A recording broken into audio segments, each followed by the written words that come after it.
En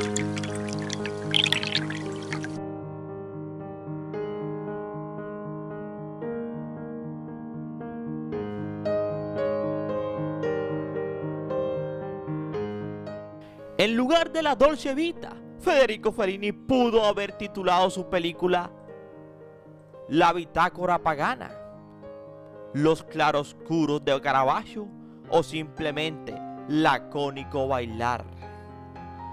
Y es que el momento en que Anita Ekberg flotaba en la fontana di Trevi, englobando todo el contenido de la cinta en ella, además de poseer la naturaleza de una Roma exámine, camuflada en los embrollos de una burguesía vacía, insatisfecha, de físico frágil y una enfermiza tendencia a hablar para no decir nada. Envuelta en un traje negro, su magnetismo con el agua era muy grande. Anita desafiaba en ese entonces los cánones de un país conservador, pero nunca pudo vencerle.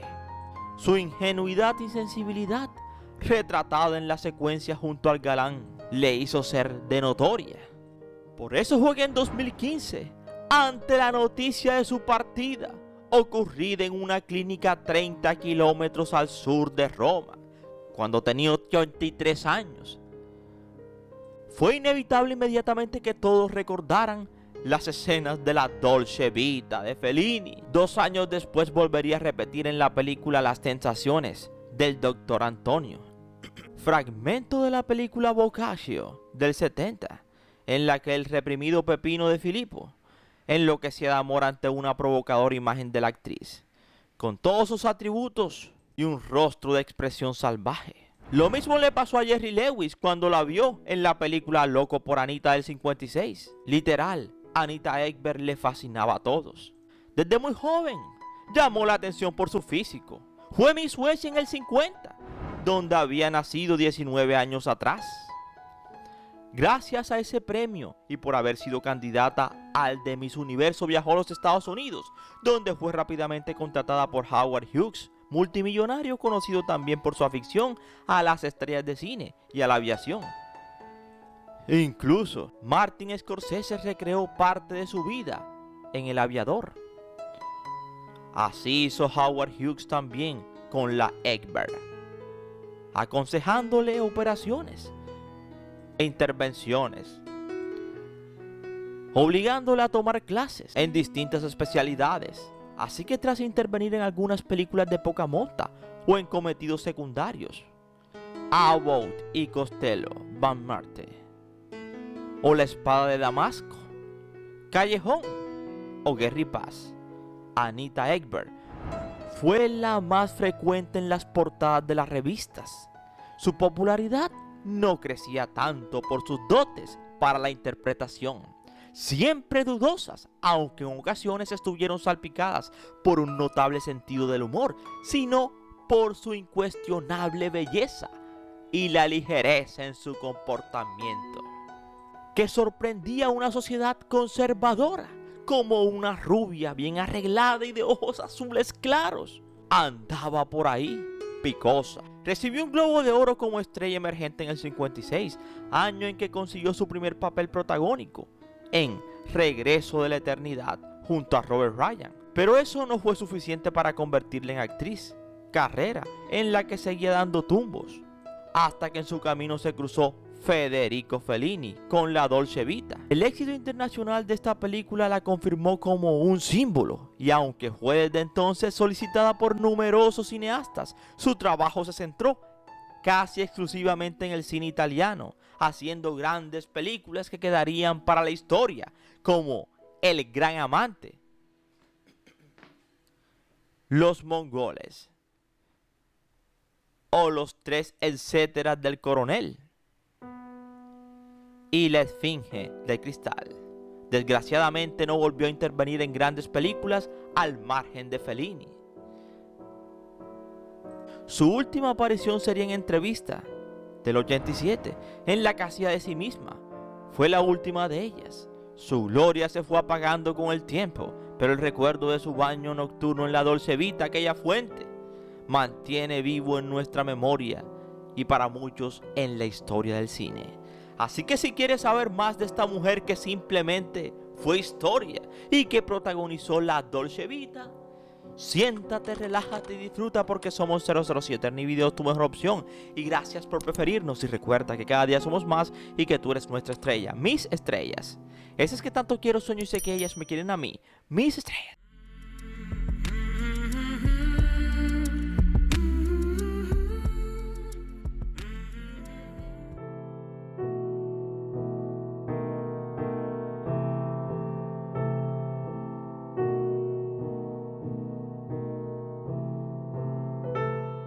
Nacida como Kerstin Anita Marianne Ekberg en Salmo, Suecia, en 1931, y más allá de su personaje de Silvia en la Dolce Vita, tuvo una vida tan fascinante como triste, especialmente su final.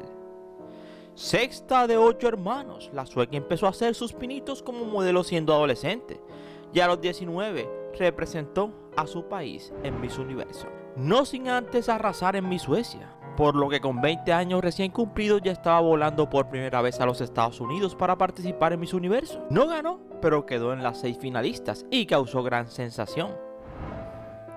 Universal Studios le ofrecieron un contrato que dio pie a breves apariciones en sus primeras producciones en Hollywood, todas estrenadas en el 53, como lo fueron The Mississippi Gambler o About y Costello. El problema era que su gran belleza fue un obstáculo para ser tomada en serio, como ella misma admitió en aquella entrevista. Cuando naces guapa te puede ayudar a empezar en el negocio, pero luego se convierte en un handicap.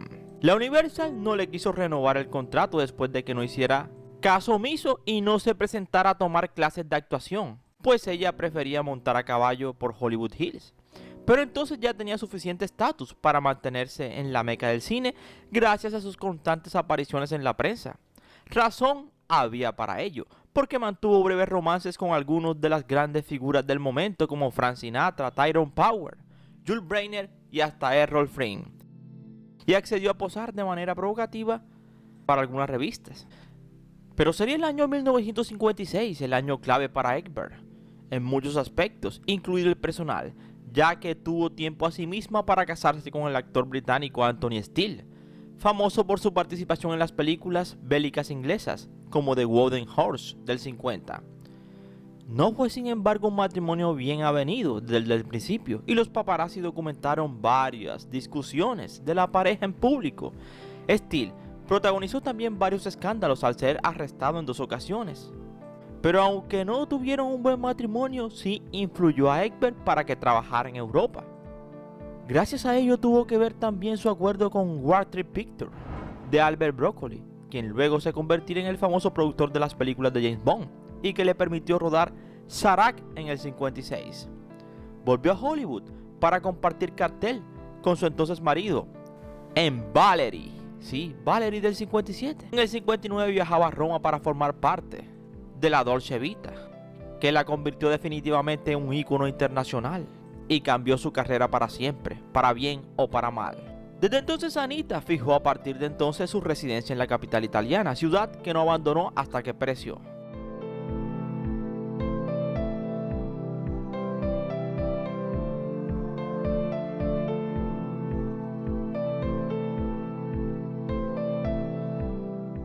Residenciarse en Italia terminó acabando con su matrimonio, un desencanto que su marido, Steele, cuya carrera iba en claro declive, anunciaba en el 61 que se divorciaba de la sueca y que dejaba Italia para volver a Inglaterra. Años después, en el 69, contó al Daily Mail que fue un gran error trasladarse a Roma, porque no se puede abandonar un país en el que eres una gran estrella y luego regresar. Perdí todo, incluso la camisa. Ekberg, sin embargo, estaba en alza, todo lo contrario a su ex marido ahora, lo que le permitía compaginar grandes producciones europeas, como lo hizo en Boccaccio 70 del 62. En el 72 salió en I Close. Se volvería a casar en el 63 con Rick Van Noten, un actor estadounidense, y llegó a vivir brevemente en España por aquellos años. Ese matrimonio duraría 12 años hasta el 75, y al igual que el primero, no tuvieron hijos. Pero siempre se ha dicho que su gran amor fue Gianni Agnelli, el gran dueño de la Fiat, con el que mantuvo un idílico romance cuando él estaba casado. Él fue el único gran amor de mi amarga dolce vida, confesaba en una de las últimas entrevistas a Anita Ekberg. Era maravilloso, un italiano de los que ya no quedan, el hombre que una chica como yo quería tener, inteligente, activo e irónico. Incluso los paparazzi los fotografiaron saliendo de una residencia. Sin embargo, los últimos años de Anita Ekberg fueron verdaderamente tristes. Tenía problemas en la cadera, luego de que, sin querer, su perro la tropezara. Pasaría más de 3 meses en un centro asistencial. Eso era en 2011. Un año después, un par de ladrones aprovecharon y desvalijaron su villa en Italia. Se llevaron casi todas sus joyas y hasta sus muebles. Así que cuando tenía ya 80, tuvo que pedir asistencia al Estado italiano y a la Fundación Fellini para no quedarse en la indigencia. Llegó al final de sus días recluida en un geriátrico y sin recibir visitas hasta perecer en enero del 2015. Sus restos reposan en Suecia, el país que apenas volvió a pisar después de cumplir 20. Su final llegaría un 11 de enero del 2015 a los 83 años en Rocca di Papa, en Italia. Una cuasi fría región del Lacio italiano, lejos de aquella fuente inagotable de agua que le dio tanto esplendor y que la llevó a lo más alto de la meca del cine.